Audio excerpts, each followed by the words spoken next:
4 doctors की गिरफ्तारी के बाद मुंबई के बांद्रा पुलिस स्टेशन में एक अजीब सी हलचल मची हुई थी। रात के 11 बजे भी स्टेशन की बत्तियां जल रही थीं।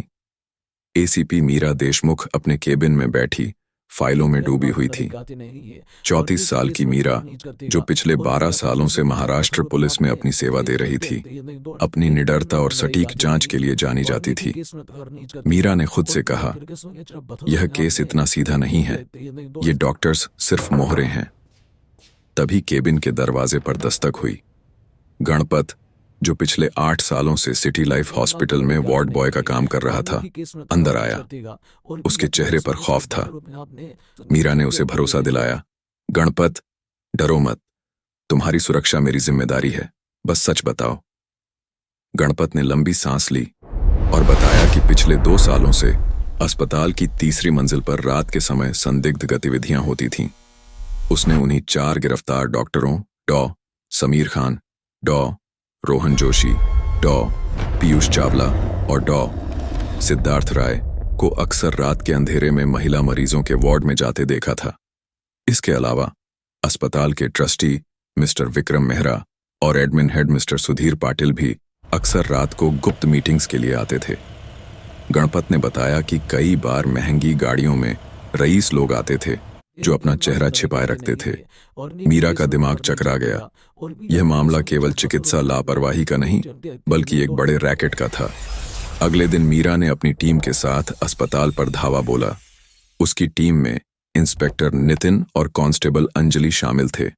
फाइनेंशियल जांच में पता चला कि गोल्डन कोस्ट एंटरप्राइजेज नाम की एक फर्जी कंपनी से अस्पताल के गुप्त खातों में करोड़ों रुपए आ रहे थे। यह पैसा सीधे सुधीर पाटिल और विक्रम मेहरा के निजी खातों में ट्रांसफर होता था। जब मीरा ने गिरफ्तार डॉ. रोहन जोशी से सख्ती से पूछताछ की तो वह टूट गया। उसने कांपते हुए बताया कि वे अमीर ग्राहकों के इशारे पर महिला मरीजों को बेहोश करते थे और फिर उन महिलाओं का यौन शोषण किया जाता था। रोहन ने खुलासा किया कि पिछले 3 सालों में 60 से ज्यादा महिलाओं के साथ यह दरिंदगी हुई और उनके वीडियो भी बनाए गए। मीरा का खून खौल उठा जब उसे पता चला कि यह घिनौना काम केवल इस अस्पताल तक सीमित नहीं था, बल्कि पुणे, नासिक और नागपुर के 5 अन्य बड़े अस्पतालों में भी यही सिस्टम चल रहा था। इन सब के ऊपर एक रहस्यमयी बॉस था जो विदेश से पूरा नेटवर्क चलाता था। जांच के दौरान मीरा को अस्पताल की 5वीं मंजिल पर एक गुप्त कमरे का पता चला। जब दरवाजा तोड़ा गया तो अंदर एक हाईटेक वीडियो स्टूडियो मिला। वहां हजारों वीडियो फाइल्स थीं, जिनमें से प्रत्येक की कीमत लाखों में थी। यह एक अंतर्राष्ट्रीय पोर्नोग्राफी और शोषण का रैकेट था।